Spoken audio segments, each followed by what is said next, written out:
Le président Taye Asselassie a fait ses adieux aux ambassadeurs sortants d'Indonésie et du Kazakhstan en Éthiopie.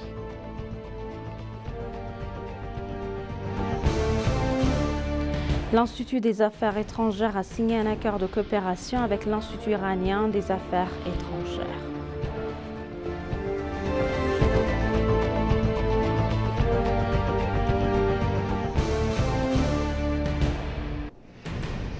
Bienvenue, chers téléspectateurs, c'est Aline Taibaros avec le journal du 27 février 2025. Le président Taye Asselassie a fait ses adieux aux ambassadeurs sortants d'Indonésie et du Kazakhstan en Éthiopie. L'ambassadeur d'Indonésie, Al-Busra Baznour, en poste depuis 6 ans, a informé le président de ses principales réalisations au cours de son mandat. Selon lui, le succès obtenu dans les domaines économiques, éducatifs et culturels ont contribué au renforcement des relations bilatérales entre les deux pays. De même, l'ambassadeur du Kazakhstan, Balirbar Sadikov, qui a terminé sa mission de 5 ans et demi, a également partagé ses relations avec le président un temps après. L'ambassadeur a souligné les réalisations dans les domaines qui renforcent les relations bilatérales et multilatérales, y compris les questions économiques.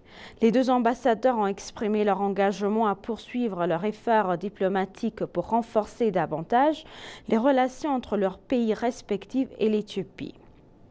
La directrice du bureau du président Zeta Mulgeta a déclaré à l'ENA que le président Taye avait félicité les ambassadeurs pour leur contribution et leur réalisation pendant leur séjour en Éthiopie.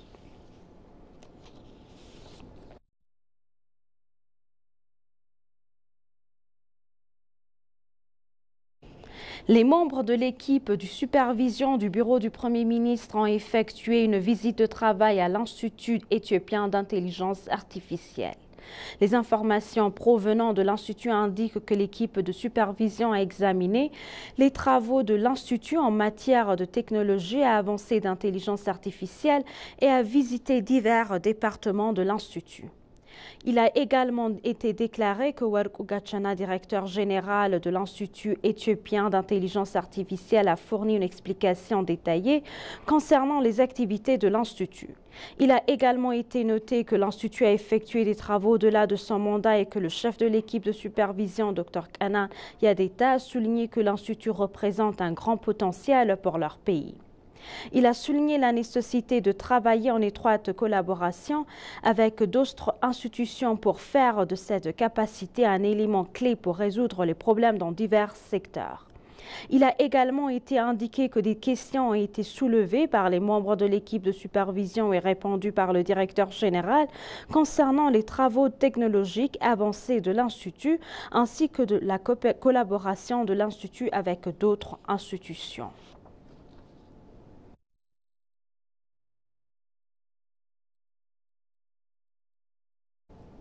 Les pays africains ont nommé l'ancien Premier ministre éthiopien Hailemariam Desalegn, l'ancien président du Kenya Uhuru Kenyatta et l'ancien président du Nigeria Olusegun Obasanjo comme félicitateurs d'un nouveau processus de paix en RDC. Il s'agit de la dernière flambée de violence en date de cette région riche en minerais qui a connu 3 décennies de troubles et de guerres faisant des millions de victimes. Ils ont déclaré lundi en fin de journée que l'ancien président du Kenya Uhuru Kenyatta, l'ancien premier ministre éthiopien Hailemariam Desalegn et l'ancien président du Nigeria Olusegun Obasanjo avaient été nommés félicitateurs d'un nouveau processus de paix.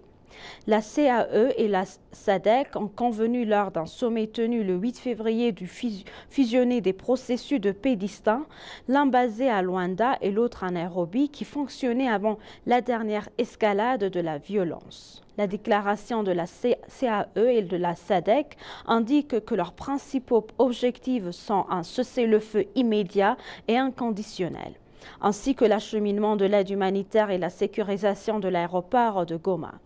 Elle a indiqué qu'il tiendrait une réunion ministérielle vendredi pour travailler sur les détails du cessez-le-feu.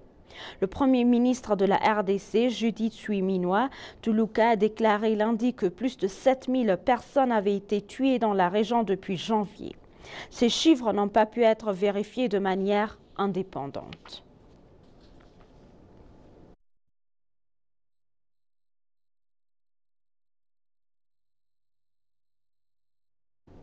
La ministre éthiopienne de la Défense, l'ingénieur Aïcha Mohamed, s'est entretenue avec une délégation militaire conduite par le ministre de la Défense de la République du Niger, le lieutenant-général Salifo Modi, à son bureau. La ministre a également noté que l'Éthiopie est fermement convaincue que les problèmes africains peuvent être résolus par les Africains eux-mêmes. Pour sa part, le ministre de la Défense de la République du Niger, le lieutenant-général Salifo Modi, a déclaré que l'Éthiopie est un grand pays et que lorsque notre pays et notre continent ont été confrontés à des difficultés, l'Éthiopie a payé le prix pour que les pays obtiennent leur indépendance. Au cours de la discussion, les deux ont affirmé leur besoin du soutien de l'Éthiopie sur les questions militaires et de sécurité en leur engagement à travailler ensemble. Ils ont exprimé leur confiance dans leur capacité à bâtir une institution militaire moderne qui fera la grandeur de Niger en s'appuyant sur l'expérience de l'armée et des écoles militaires éthiopiennes. Le général de division Tashomel Gamachou, directeur général de la Direction générale des relations extérieures, de la défense et de la coopération militaire qui a discuté de la relation entre l'armée et le peuple, a déclaré que les forces de défense éthiopiennes mettent en œuvre leurs valeurs consistant à placer le peuple avant elles-mêmes.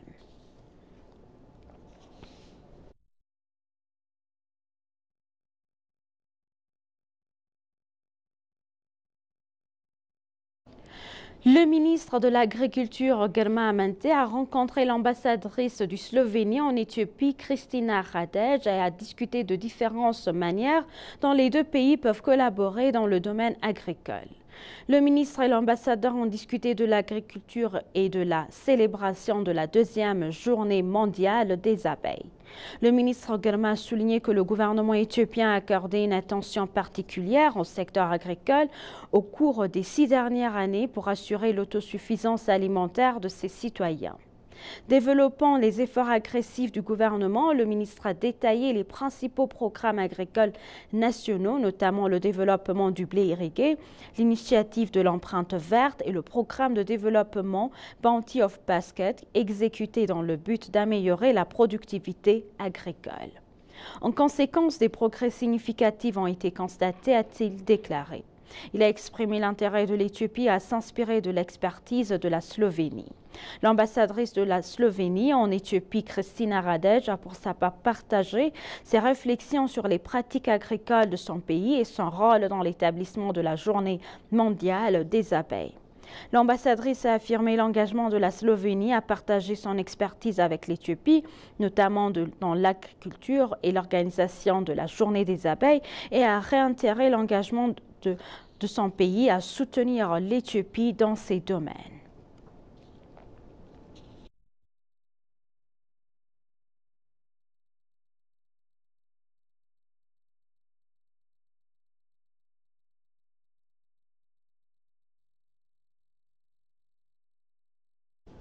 L'Institut des Affaires étrangères a signé un accord de coopération avec l'Institut iranien des Affaires étrangères et l'Académie des Affaires étrangères.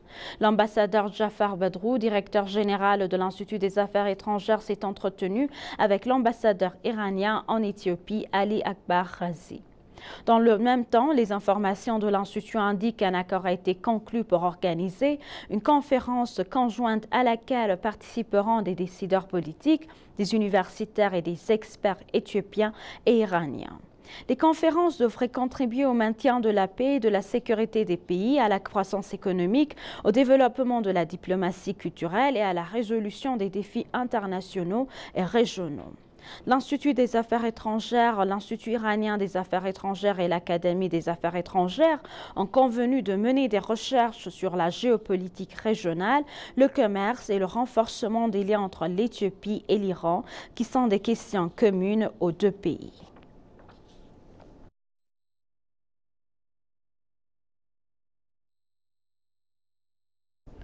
Un forum d'investissement s'est tenu à Séoul, en Corée du Sud, afin de présenter le potentiel et les opportunités d'investissement de l'Éthiopie aux investisseurs sud-coréens. Dans son discours d'ouverture, l'ambassadeur plénipotentiaire d'Éthiopie en Corée du Sud, Desi Dalke, a souligné le large éventail de possibilités d'investissement en Éthiopie et a appelé les investisseurs sud-coréens à investir en Éthiopie. Les domaines d'investissement prioritaires, les réformes politiques entreprises par le gouvernement éthiopien pour créer un écosystème favorable à l'investissement et les principales mesures d'incitation destinées à encourager l'investissement direct étranger ont été quelques-uns des sujets abordés en détail par les participants. Au cours de la discussion, les représentants de l'entreprise textile Shint travaillant en Éthiopie ont partagé l'expérience de l'entreprise avec des investisseurs sud-coréens. Les participations ont déclaré que le forum sur les possibilités d'investissement dans les pays avait renforcé leur intérêt pour une visite de pré-investissement.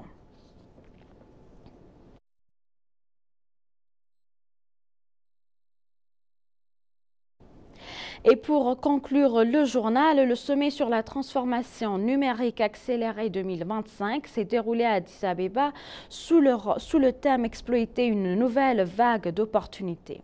Le ministère de l'Innovation et de la Technologie a organisé le sommet avec Extensia, réunissant des centaines de décideurs, d'investisseurs, de fournisseurs de technologies et d'entrepreneurs qui partagent une vision commune d'une Afrique dotée du pouvoir numérique. S'adressant au sommet, Bellet a déclaré que le sommet est un rassemblement panafricain des décideurs politiques, de régulateurs, de leaders de l'industrie et d'investisseurs dans le but d'accélérer la transformation numérique dans l'Afrique. Le potentiel de l'externalisation du processus d'entreprise des services numériques et des industries axées sur les TIC offre une voie vers la résilience économique, la création d'emplois et une croissance inclusive, a également souligné le ministre. Selon lui, le plus grand atout du continent n'est pas seulement ses ressources, mais aussi de ses habitants, les esprits brillants, les entrepreneurs audacieux et les dirigeants avant-gardistes qui stimulent l'innovation d'Addis Abeba à Accra, du Cap à Casablanca. En forgeant des partenariats stratégiques et en présentant des solutions de pointe, le sommet ADT définit l'agenda de l'avenir numérique de l'Afrique, a-t-il été indiqué.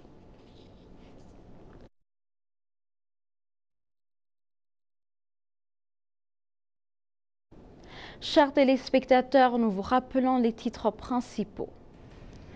Le président Haïlé Selassie a fait ses adieux aux ambassadeurs sortant d'Indonésie et du Kazakhstan en Éthiopie.